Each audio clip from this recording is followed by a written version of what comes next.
we had the highest ever spend for a winter transfer window. So when clubs did spend, they spent big. So what's going on? By selling our top striker now in the winter, that also brings a little bit of a gap. On the other hand, we already invested in certain players on that position that should step in and take that place. If Saudi Arabia can be also, let me say, a league where young players can develop, we will try to suggest as a solution to our players.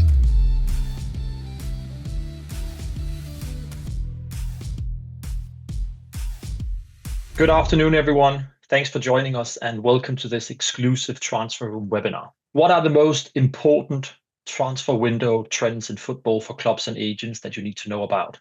Which global transfer record was set in January? And what is the big shift in strategy of Saudi Pro League clubs? Well, you're about to find out as we reveal 3 game-changing market intelligence trends from the January transfer window. Welcome to this live webinar brought to you by TransferRoom. I'm Frederik Broholt, Senior Vice President here at TransferRoom. TransferRoom is football's only transfer marketplace, which over 800 clubs, 550 agencies, and thousands of players use to help accelerate their success in the transfer market. Today, we'll get expert insights from a transfer market decision maker at a Champions League club, an agent who represents top Serie A players, and TransferRoom's own data guru. But we want to hear from you as well, our live audience. So please post your questions in the live Q&A. The video here will be posted in full on YouTube following this webinar, and you'll be able to see it first by subscribing to @TransferRoom. Without further wait, I'm delighted to welcome 3 special guest speakers to this webinar. First, the man responsible for the transfer business of Dutch giants Feyenoord Rotterdam, who beat AC Milan last night in the first leg of their Champions League knockout game. Mark Ruijl, Feyenoord's technical manager. Then Giuseppe Pesce, a trusted agent on TransferRoom and co-owner of Vigo Globalisation Sports Services, who represents 2 Italian stars who moved in January, Brentford's Michael Coyote and Fiorentina's Nicolo Zaniolo, plus many more. And last but not least, TransferRoom's Director of Data Intelligence, Daniel Blades, who leads the team responsible for providing clubs, agents, and players real-time market insights to accelerate their transfer business. Welcome, Mark, Giuseppe, and Daniel. Welcome to the webinar, Mark. Firstly, what's your reaction after a fine 1-0 home win in the Champions League last night? That we're very happy, Frederik. So it was an interesting game. Very happy to be part of the last phase of the Champions League to start with. And if you can win at our special game at home, which is always something unique, if you ask me, it's very interesting. So very happy. And now we need to go to Milan and try to finish it there. Well, at least congratulations on the first result and hope all goes well next week. Mark, still with you here. Can you please sum up the role you have in Feyenoord's transfer business, please? Yeah, very briefly, I'm responsible for the recruitment of the players with the scouting team that we have, which means signing the players for, let's say, the age starting around 17 years old for Feyenoord until the first team. And besides that, which is a little bit of an interesting project as well, is our partner club FC Dordrecht, who is also participating in TransferRoom. We're also helping them with signing players through Feyenoord and bringing them on loan to them, or even the players that we sign at Dordrecht. So Feyenoord first team, under 21, and Dordrecht are the teams that I try to fill with my team, with the players.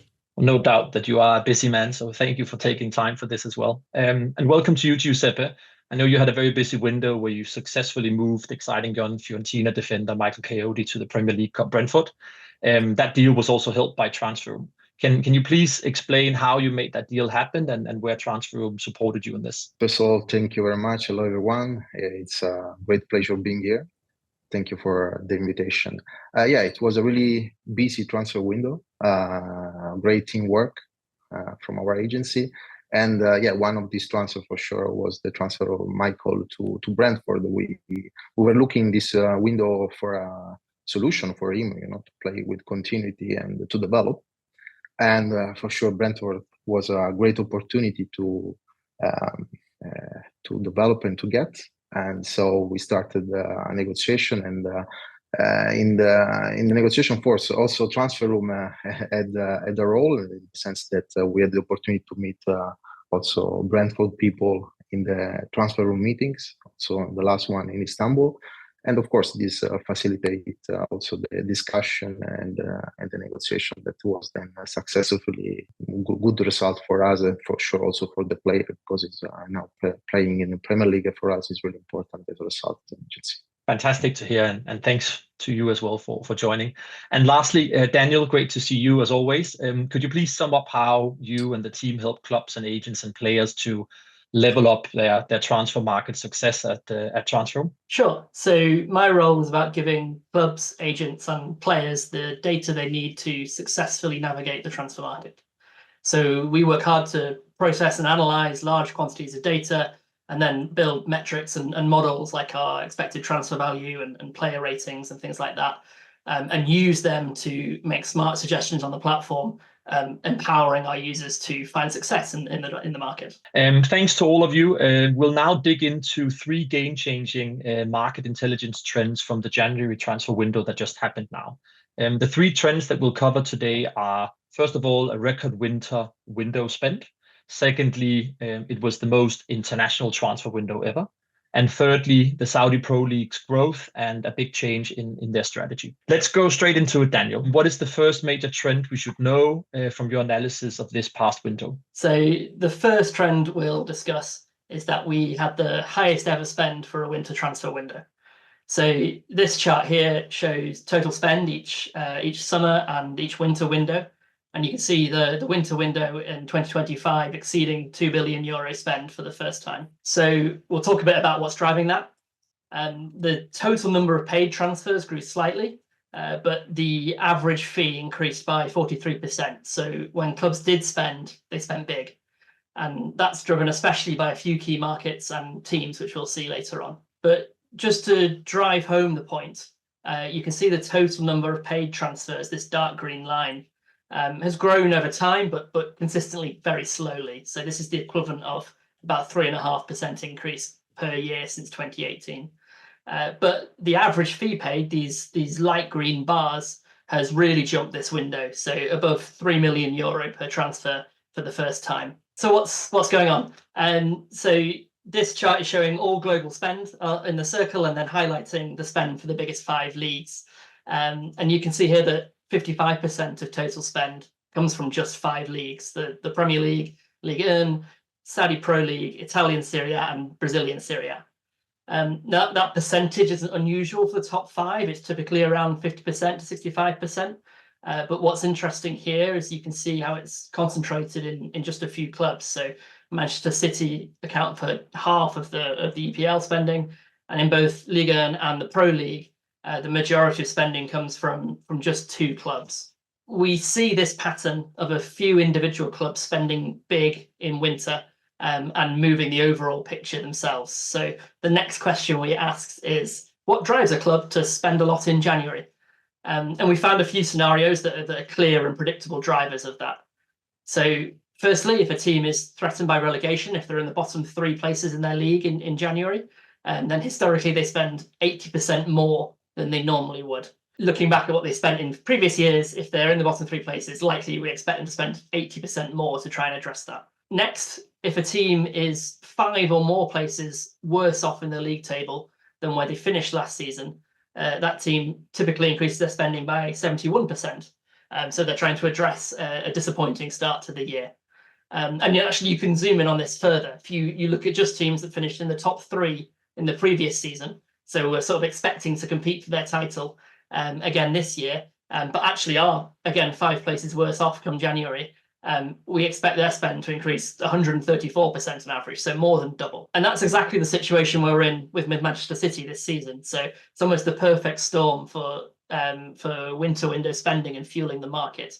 A rich club who won their league last season, didn't spend much in the summer, and are actually significantly lower in the table than they might have expected in January.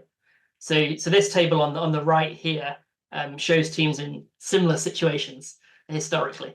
So Manchester City spent €174 million this winter than their historical average, and that's the second biggest we've ever seen in this situation, second biggest increase, just behind Chelsea. And actually, those 2, Chelsea and Manchester City, also hold the record for the biggest spend in a mid-season window ever. So there's clearly a pattern here. This is clearly a key driver of spend. And I'd like to finish this trend by talking a bit about Brazil and Argentina, two markets that have continually grown over the last 5 years. So we're looking here at their spend in grey, their income in green, and then their net spend in blue. And if you look, you can see both charts increasing in spend and income over time. Both are comfortably in the top 10 spending markets now. You can see from these blue lines that Brazil has consistently maintained a profit, but interestingly, the Argentinian market was a net spender in 2025. These two markets are each other's most common trading partners. So some of this is Brazilian clubs attracting external investment, then buying players from Argentina who then have more money to spend and so on. And finally, TransferRoom also reflects this growth. So we have 50% more clubs and agencies from these markets using the platform since last year. And the average budget of a buy opportunity posted by Brazilian and Argentinian clubs on TransferRoom has more than doubled. Thank you, Daniel. Firstly, I'd like to go to Mark. What's your reaction to this shift in spending, and how has it affected you and your transfer business? Difficult one to answer in the sense that we're not one of the 5 big competitions, so we're a little bit of a following market, so we cannot really control what's happening. I think the shifting to the winter window, as we see it, is something that you also already saw a little bit in the past as well. The difficulty for us is that we're not a market that normally buys that much in the winter, due to the fact that it's not a top moment because you're in the middle of the season. But yeah, when clubs take players away, you need to move anyhow. So it's a little bit of a reaction game for us, to be fair, compared to the summer, where in the summer you are a little bit more in control. In the winter, you're also a little bit hoping that certain things will not happen, and if they do, you need to move. So that's probably a little bit our position in this market. Thanks for sharing, and it makes good sense. Giuseppe, how do these changes in spending impact your agency and your strategy when you think about transfers? As a football agency, our job is to ensure to find the best opportunities for our clients, and of course we follow the trends. And this change, let me say, as Mark was saying, can impact, but our strategy operation depending also on the strategy that you set up for specific players. So it depends on what you have as a plan, as a strategy for your players, and in any case to find in the market what are the best opportunities for them. So we are player driven, let me say. And Mark, you talked a little bit about how the Dutch league is more of a follower league, but in the Eredivisie, which is also a prime market for big spenders to invest in, we saw that with the example of Santiago Giménez, who moved to AC Milan in early February. What's your general strategy for maximizing interest when it comes to your star players? To be fair, I don't think there's a typical strategy for that. The honest answer is that we invest in a certain age of players, where we hope that they will develop into a certain level, which at the end you can call it a strategy as well, but attract the interest from the bigger competitions. And that's also a little bit our business model. So I think every club in the Netherlands at some point, they will, how hard it sometimes may be, will be happy to sell certain players for the right amount, because that's a little bit the circle of life where we're in. So our strategy in that sense is based on creating this next step for this kind of players. It's always not easy all the time, but how do you balance the financial benefits and gains you get from selling these top players versus also investing in your first team to be able to compete for honors and be top of the league? Yeah, that's a difficult one, especially in the winter window, because in the summer you have a little bit more time to prepare, and also with the preparation you can adapt a little bit easier. By selling our top striker now in the winter, that also brings a little bit of a gap. On the other hand, we already invested in certain players on that position that should step in and take that place. So that's a little bit how we try to foresee this kind of movements. But it's always difficult to balance between the sportive aspects and the financial aspects in this case, where you of course always hope that the new signings step up as soon as possible. And Giuseppe, coming back to one of the points from Daniel's slides earlier on Brazil and Argentina, how have you and your agency reacted to the rise in prominence of those two markets, and have they become more influential and predominant in your strategies now? Of course, we are talking about important markets and with important players. So for us, we are an Italian-based agency, but working at international level with a specific strategy, country by country.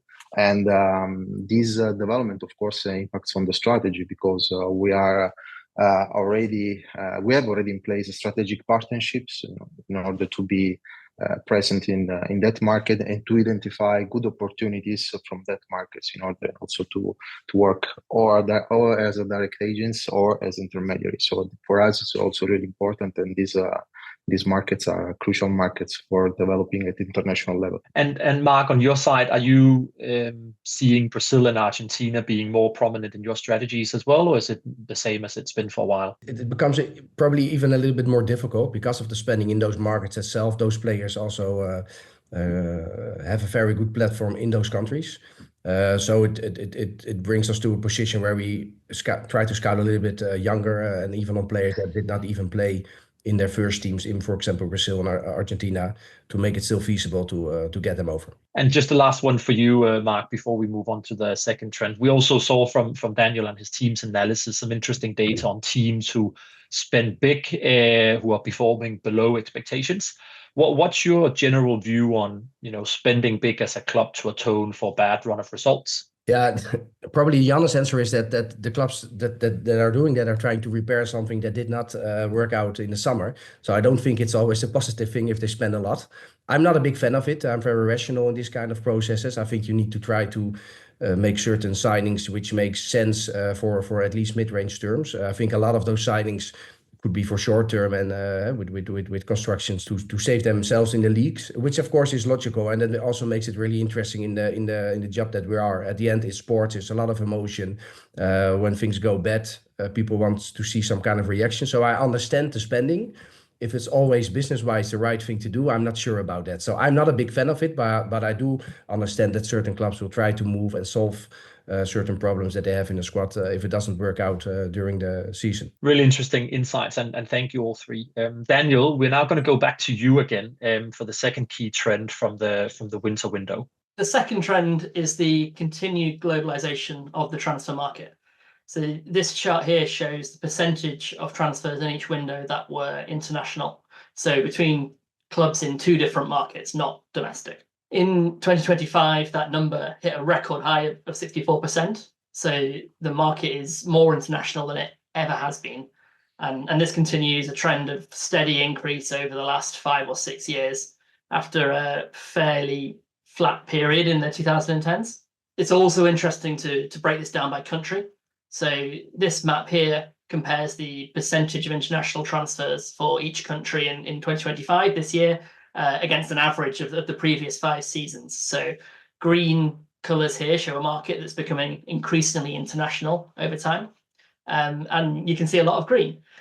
So especially in Saudi Arabia, which has, of course, become a lot more international focused in its recruitment recently, but also most of Western and Central Europe, with the exception of the UK, and much of the Americas, North and South, and Japan becoming more international over time. The final point here, as the market changes, so does TransferRoom. So deals powered by TransferRoom are also increasingly international, making up 71% of all the deals done on the platform this winter, which was 49% 3 years ago. And we see a similar trend with interest declared on the platform, which is over 85% international now. Thank you, Daniel. The transfer market truly is more international than ever. Before we discuss this with Mark and Giuseppe, please remember, everyone joining us here, that you can get direct access to more than 800 clubs in nearly 130 markets worldwide on TransferRoom. So it does give you an opportunity to take advantage of this growing trend of international transfers. Mark and Giuseppe, what's your reaction to this record high international deals? And maybe Mark, I'll go with you first. Part of the reasons is guys like you, TransferRoom, and this kind of solutions, but also the international or the solutions like the fact that you have a lot of video platforms and easy access to players that are international. I don't think the old-fashioned scouting is as it was in the past. With that, I mean that you can sign a player now from a certain area with a lot of tools, with a lot of information, but without seeing him 5 times live. So I think that will also bring a certain certainty to clubs that they are signing the right player. A lot of clubs also in those areas are more professional. You You can connect very easy. So I think everything around that makes it just easier also to do international deals. So if you would ask me the question, what I would say that it's just an evolution of a transfer market where the connection is just easier to make. Thanks, Mark. And Giuseppe, any perspectives from you on this? Yeah, of course, the globalization and also the possibility to scout at international level with the tools also, and to use also platform as TransferRoom are speeding up this process, and all the professionals involved, like agencies, but also club management, have an international vision of the market. And this is really important because facilitate also the possibility of doing transfers, like, for example, for us, was let me say, a nice transfer, like a player from Cittadella in Italian Serie B to Chicago Fire. That is something that really an example of globalization, of scouting and identifying a player in the market. So, of course, yeah. Thanks, Giuseppe. And yeah, really good examples there. And again, on the same topic, but to both of you here, how have your transfer strategies evolved as well? And are you also prioritizing international business over domestic deals to an extent? Giuseppe, maybe you first. Yeah, of course. For us, is a priority, our business model. And when I started the project with my business partner, Claudio Vigorelli, the target was to develop the agency in an international agency. My background as an international legal manager in multinational companies is let me say, it was the base also to develop a lot of relationship together with my business partner. And of course, our strategy is this, to develop more and more with the strategic partnership and to do more and more deals at international level, like we did also in this window, where we operated in Turkey, in England, the USA, and apart from Italy. So for us, it's a crucial point, and we will develop the next months and the next transfer window on this trend. And Mark, more international business over domestic deals from your side also? When you look at the domestic market, I think the we're a Dutch club. So at the end, we like to sign Dutch players, especially in the emerging talent market. The honest answer is as well that a lot of players of a certain level that can, for example, be of instant, that can help us straight away, are difficult to sign. Also, the clubs in the Netherlands know the prices. With the international markets around them, they can ask certain amounts that we can or will not pay, which also forces us sometimes to move internationally to markets that are more interesting financially to take players away. So that's probably the honest answer. So our focus still is very much domestic, but the fact that everybody is well aware of the federation of players nowadays sometimes also forces us to move to different markets, and that's also what you see in our squad planning, even until the academies. Yeah, really, really interesting. And just while you're speaking already, Mark, you mentioned earlier that you have the link to Dordrecht in the domestic Dutch league, and also how traditional scouting methods are changing a bit. How has your scouting of domestic talent evolved, would you say? I think also there nowadays you need to be very fast and very early in regards to talent recognition and decision-making process. I think one of the things that is overall very obvious to me in the markets nowadays is that there is a big fear of missing out with clubs. And that's also what you see with the battles in, for example, the Premier League, where a lot of players get signed just because it seems good, but it's not there yet.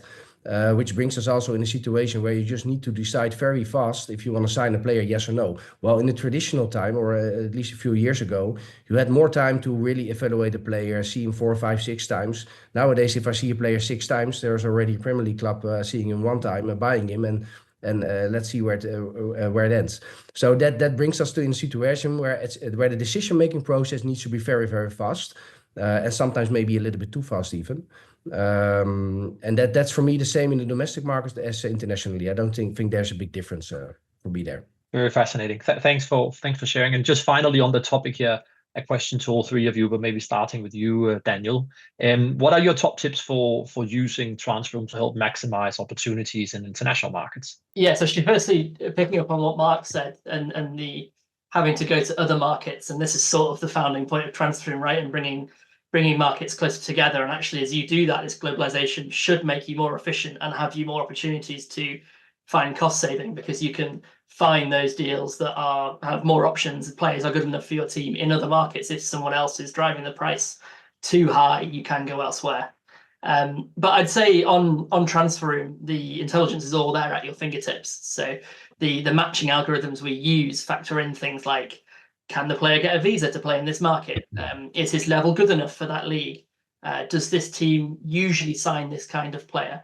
So all the tools are available for you to find the best players and the best opportunities in the market for your players. And Giuseppe, from your side and from an agency point of view? I think that as every tool or platform is important to absorb, the functionalities of the tool in the operations of the agency. So that's why our team, when we joined the TransferRoom, started to work and to understand all the dynamics and all the tools that the platform offers, like for example, the strategy for each player. That is really important also to filter all the opportunities for pitching. We don't focus only on the pitching, but also to mix our, let's say, market intelligence with also predictions of the platform, or with some pitching that is not related to some of our players. So we try to combine data. That's really important. We try to absorb and then combine, and then try to have also ideas that can be apart from the pitching. And Mark, from yours and a club point of view, then we've covered all three angles. Now, if it comes down to give an advice on the TransferRoom, I would say it's a very interesting tool, but it's not a magical tool. So I still see certain clubs that are offering a player that think, oh, maybe he has a value of 1 million, let's offer him for 6 million and see what happens. I don't think that will work. I think it's really important that also the people on the platform are realistic and use it as you should use it, which is just a very short way of getting a connection with each other with the fair information, and therefore for me it's really useful, and that's also what I expect a little bit of the people using TransferRoom themselves. Well, with that in mind, it's a great way to segue out, and a good recommendation. Let's move into the third and final trend. Daniel, can you run through that final trend from the January window, which concerns a nation that I'm sure is at the forefront of Mark and Giuseppe's minds when it comes to transfer business, Saudi Arabia. Daniel, over to you. So we're going to talk briefly about the spending habits of the Saudi Pro League. So I think this chart is the best way to see the evolution over time. And you can see the league has a relatively low impact on the overall market. This is the share of spend as a percentage from the Saudi Pro League out of the whole market. So you can see for several years they have quite a low impact on the overall market before suddenly investing a lot in the summer of 2023 and then signing the likes of Neymar, Mitrovic, Mahrez, Otavio, established players at premium prices. So that year they have an almost 11% market share alone in that window, and only the Premier League usually has more than that. But then it falls back a lot in the following winter to 1.6%. And even summer 24 is quite a lot more conservative than 23. Not back to the old levels, but somewhere between that and what you saw in 23. However, this winter we saw another surge in spend, and the 7.8% share there is a 5 times growth on the previous year's winter. But something's clearly changed strategically since that initial big spend in summer 2023, and this chart is showing what we think it is. So we're looking here at the average age of signings by clubs in the Pro League, weighted by the fee they paid for each player. So what we're measuring is in what ages are they investing. And as you can see, the signings in the initial outlay in summer 2023, average age of 28 and a half. That's largely the same age profile as in previous years. There's nothing really changed there. Then you can see recently a clear trend in investing in younger and younger players and then trying to build out that talent pool in the league. So the average age of 23 this year is easily the lowest we've seen from the Pro League. And a lot of that is the signing of 21-year-old John Duran for nearly 80 million euro. But there were 8 other signings of over 1 million euro for the Pro League, and 5 of them were aged 21 or younger. So indicating a clear strategy to focus on young talent. Very, very interesting. Thanks again for sharing that, Daniel. Mark, let's go to you first here. How has the importance of Saudi Arabia as a potential buying market for young talent evolved for you and your club? I think it would only make it a little bit more difficult for us, especially during the scouting process. I figured out that a lot of Saudi Arabia clubs also find certain players very interesting that we like, and I can tell you that financially, normally we will lose that battle. So that sometimes makes it difficult. On the other hand, it's also a market where we can sell on. You saw it now with the player from PSV that went for quite some money directly to Saudi Arabia. So it's an interesting market. I find it really difficult to understand the market. Let's put it that way, to fully understand what the idea is there and how they prioritize certain youth players instead of certain star players and why they're doing certain moves. So that makes it sometimes difficult. But overall for us, it's probably more of a competitor at the moment for certain young players than it is a selling market. For our top players or star players, it's a different story. Therefore, it's an interesting market. Yeah, very, very interesting to see the change here. And Giuseppe, on your side, are you seeing more of your players, especially the younger talents, targeting moves to the Saudi Pro League as well? Yeah, I do confirm that is a really interesting market. I believe that is important, the technical project. So as we are seeing now, the Saudi League is also hiring the high-level professionals, to rise the level of the technical project that is apart from financial. So for us, it's really important for our players to find the right project to develop. If Saudi Arabia can be also, let me say, a league where young players can develop, of course, we will try to suggest as a solution to our players. But in this moment, of course, it's a really interesting market. We are monitoring also the developments of the current young talents that are there. So that is really interesting also as a track record, let me say. We are on, it is in our radar. Yeah, and it will surely be fascinating to follow in the coming windows as well, how this development continues and if there's a further change in strategy here. Well, thank you all for that. We've now covered the three initial market trends, and we're now going to go over to you, our live audience. But to kick things off, there's a first anonymous one here for Giuseppe and Mark, where the question is, we've noticed that it's happening more and more that players with expiring contracts after season move in January and get signing fees. Is it maybe a reaction to the COVID pandemic that players and clubs depend on the money more than before, would you say?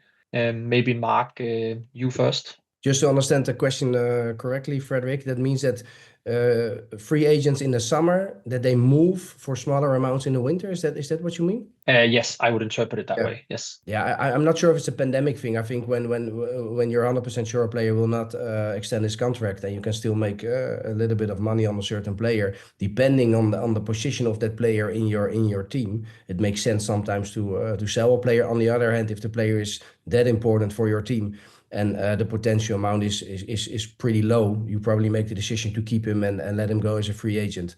So I think it really depends on the situation. Well, maybe another one for you here, Mark. How would you say the PSSR or FFP rules open up on opportunities for clubs like Feyenoord to sign more homegrown players from Premier League clubs? And has that changed your approach to recruitment?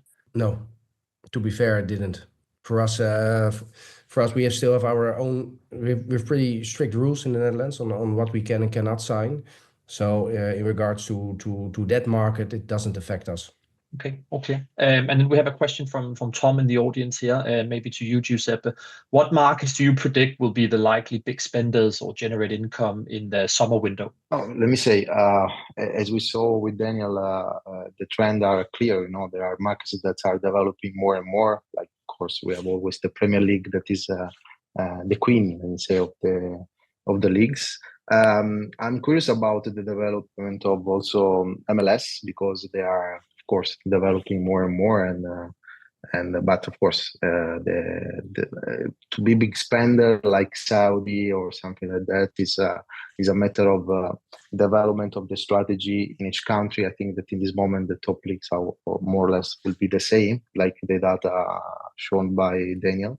But let's see what will happen. And Daniel, given that you're sitting inside the engine room of data and have the sort of the benefit of looking at all of that as well, What would be your prediction as we look ahead to the summer window? Yeah, there's the two obvious ones, right? In the Premier League and then the Pro League, and we know that they will spend big and almost certainly be net spenders.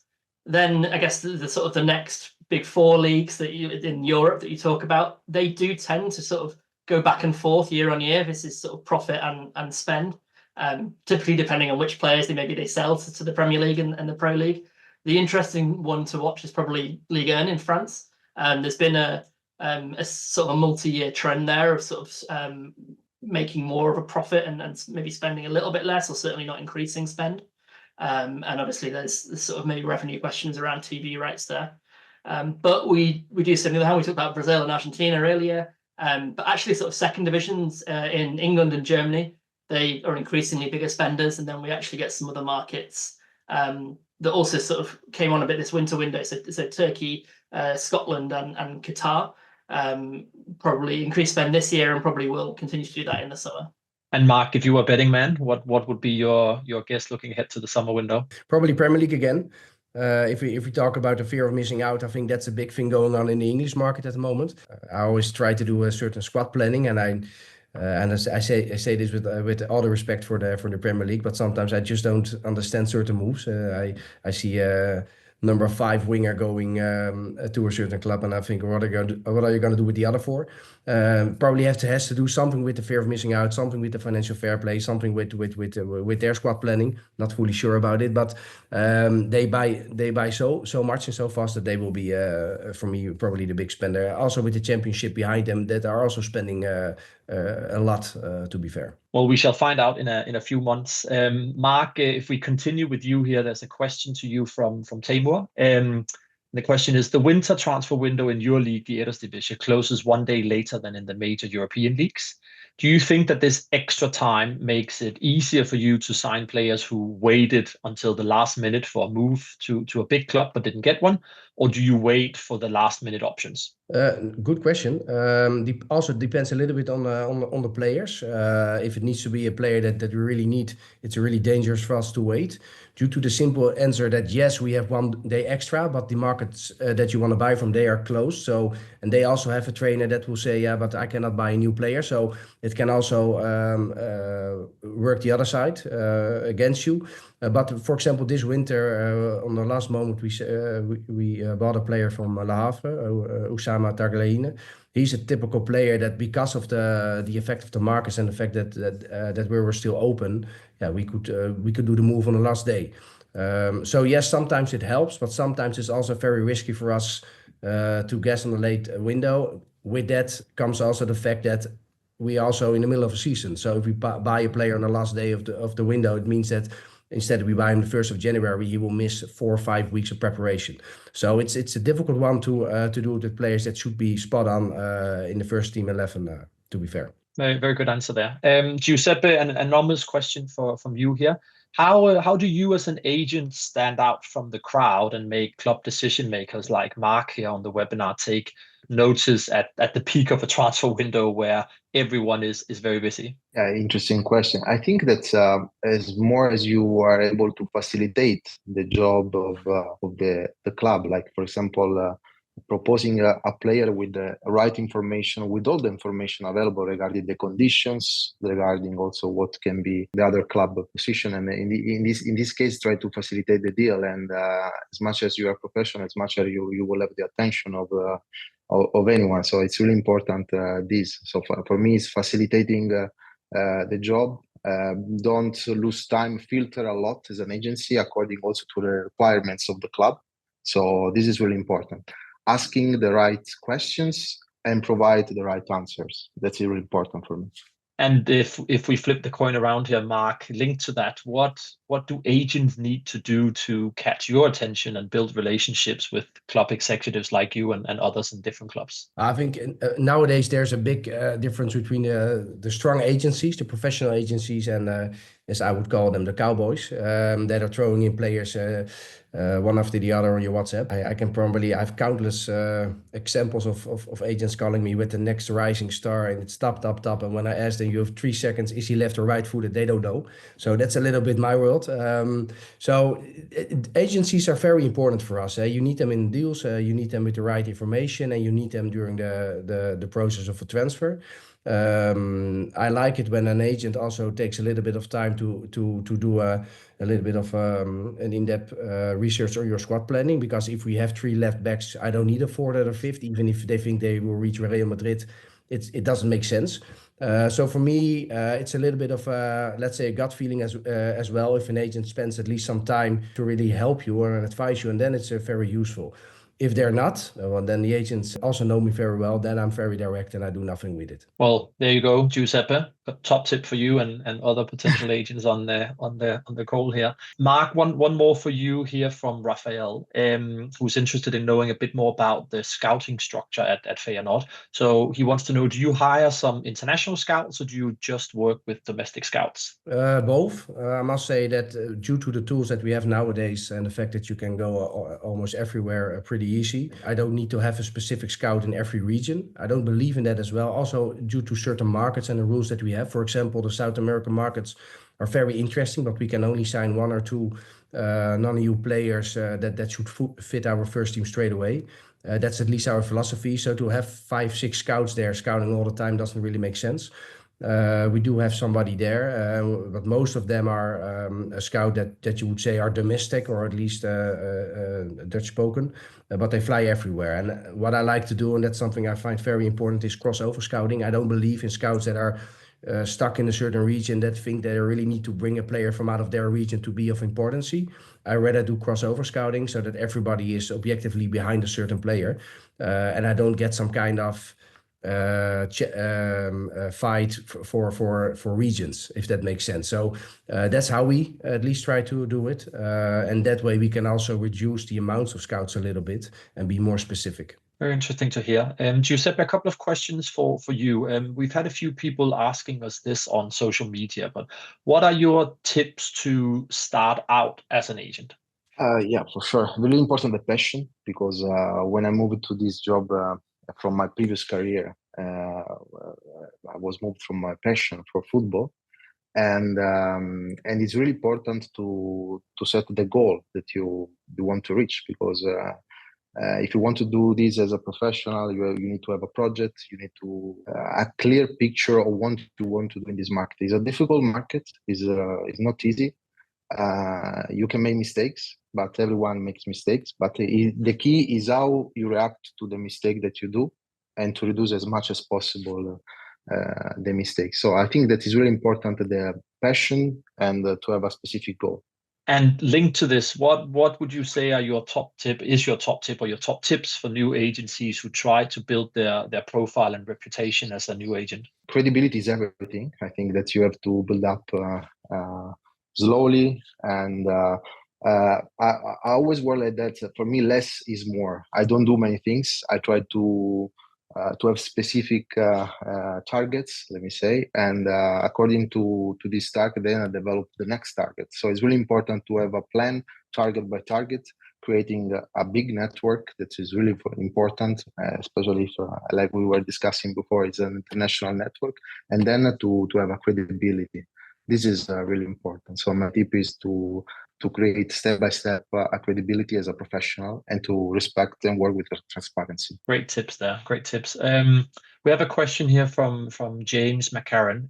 Mark, are you noticing any trends and types of deals that are happening from your experience? So in other words, more deals with buyout clauses or buyback clauses, or is there maybe a higher emphasis on sell-on percentages with certain average fees increasing? Do you see any trends in the types of deals you're involved in? Also interesting question, due to the fact that nowadays we have new rules in regards to international loanees, which is becoming more and more effective in all the markets.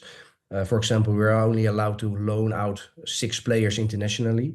that brings you to a situation that with certain players you will go into constructions where they go onto the payroll of another team, so which would be a transfer, but where you're going to work with percentage. So you're going to say we're going to keep the transfer fee very low, but we get a very big sell on back for it, and that way you could say creatively it's almost like a lone player. You do it together like a partnership. So that's something I really see now in the markets, that due to the loan spots, you need to be creative as well and work together with permanent transfers. So in that sense, yes. And Giuseppe, from an agency point of view, but curious to hear if you're seeing any particular trends when it comes to these things as well for the players that you're moving or involved in. Yeah, of course. Also, it has an impact in the strategy, because when you start like to find a new project for a player, they want to move on a permanent way, but then maybe the club is more open, like an option,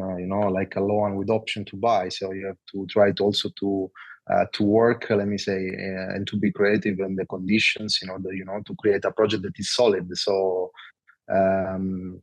this is important. I think that the trend also in the last transfer window was also to be concentrated on the conditions, also in the loans, and there were also not so many permanent transfer, but also many loans with option to buy. And this was an interesting trend. Of course, also for us, because we had many transfers like that, and of course, it's an interesting trend also this. Well, we have time for just a couple of more questions here to both of you, Mark and Giuseppe, but maybe starting with you first, Giuseppe. How do you go about maximizing this period where we are in now, which is after the winter window, but ahead of a big window this summer? How do you go about, planning and making sure that you're set up for success? First of all, 3 days of vacation. It's important. No, we're already working for the next transfer window. We are building the next strategy. Our way to work is a player by player, strategy. So we are now analyzing what will be the potential strategy for each player of our agency, and we will start, of course, to speak with the clubs in order to understand their needs. As Mark was saying, it's really important to understand what can be the project of the club, also to catch the opportunity, because we don't offer player if you don't know if the club, what is the system, what is the coach, what is the strategy with the young players. So this is really important. So ahead of this, we're already building the next transfer window, and of course also with the help of TransferRoom to develop more and more transfers, and we hope this. And Mark, from your side, what's your top tip for preparing for the summer window? Be quick, be efficient. I think that this time is very interesting for us to do some live scouting, so to see the players in action, and then also prepare towards the summer. Maybe do 1 or 2 deals already that are easy to do now, or maybe are difficult to do in the summer and therefore better to do now. So it's a little bit of a strategy sometimes to find out. On the other hand, if we sign a certain player because we think another one might leave, it can also bring you in a situation that if you already bought him now, it can also backfire in the potential sales of the one that you want to bring away. So it's also always a little bit of playing a little bit of chess. When is the right moment to do a certain thing? But this is the time. This is actually the nice time, Frederik. Now it's the time to travel again. See players live, connect with agents on a normal tempo instead of this crazy window time. So interesting time. Definitely sounds that way. Mark, we've got another question to you from James Sharkey. And the question is, if there's any particular countries or markets that you are seeing more football talent coming from? James mentions Georgia as an example, but are there any specific markets where you see an emergence of talent? No, Georgia is actually a very active market, but for us it's still non-EU, so it's almost impossible to sign players there, especially young players. To be fair, I don't really zoom in on specific markets. The scouts are almost everywhere. Of course, sometimes due to the quality price issue, certain markets are more interesting to scout in, and above that, I think if you look at, for example, the Scandinavian markets for us, there is a big history between the Netherlands and the Scandinavian markets, also in regards to settling in. So those players settle in very easy. I don't know why it is, but it is. So that's also something we always keep in mind. If we sign South American players or players from Asia, we take in consideration that they probably need 6 months or maybe even a year to adapt, while those players are a little bit quicker on that part. So that's more how we look at it. But to say now there are markets that are really exploding in talent, I think it's everywhere. You just need to look for it. Well, as a fellow Scandinavian and Dane, I can definitely say that there are similarities to the Netherlands and you. So maybe that's part of the reason. Linked to this, the Club World Cup is coming up, as we know, and it's the first time that's happening.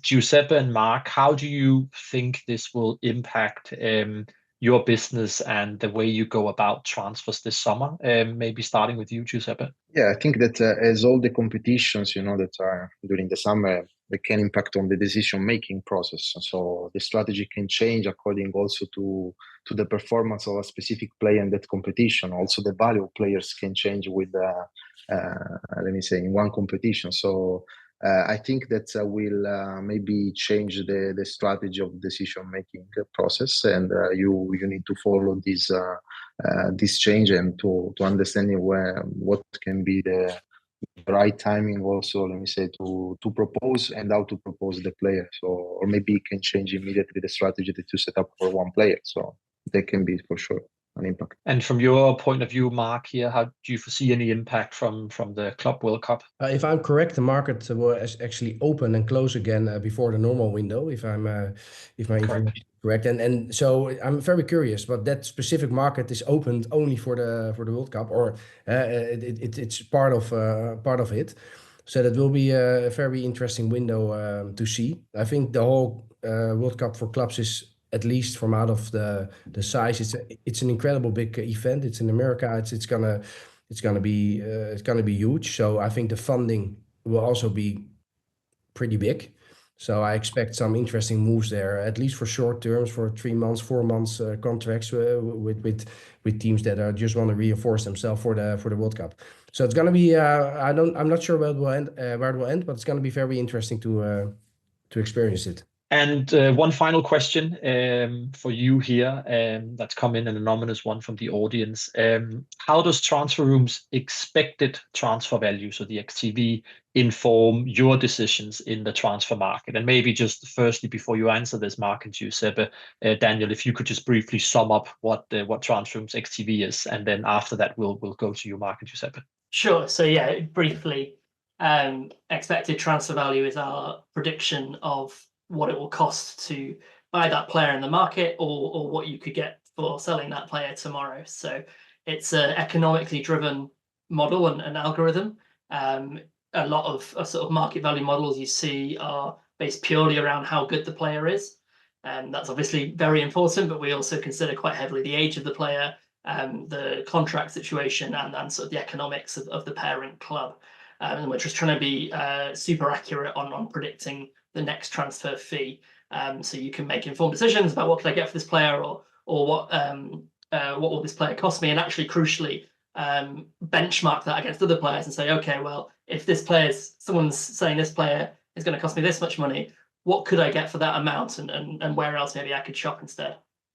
Giuseppe, from your point of view, how does the TransferRoom XTV help you make decisions? From an agency perspective, I think that, as Daniel was saying, it allow you to have like a benchmark, on the players. So can help you on this. For example, when I search our new player, also I always search on TransferRoom, to see the value and to understand, what type of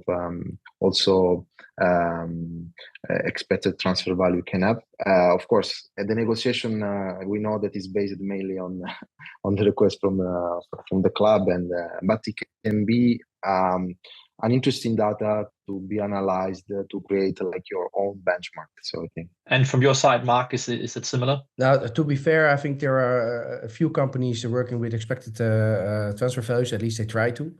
And when I buy a player, I tend to use the lowest one I can find. And when I sell a player, I try to use the highest one I can find.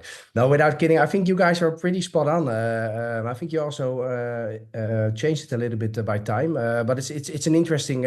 We all know TransferMarkt that gives a certain value, but they only update in a certain time frame. So it's very interesting to know, the value which is going around a player. So we use it actually also in our internal reports to evaluate our squad value and potential sales. Great to hear that.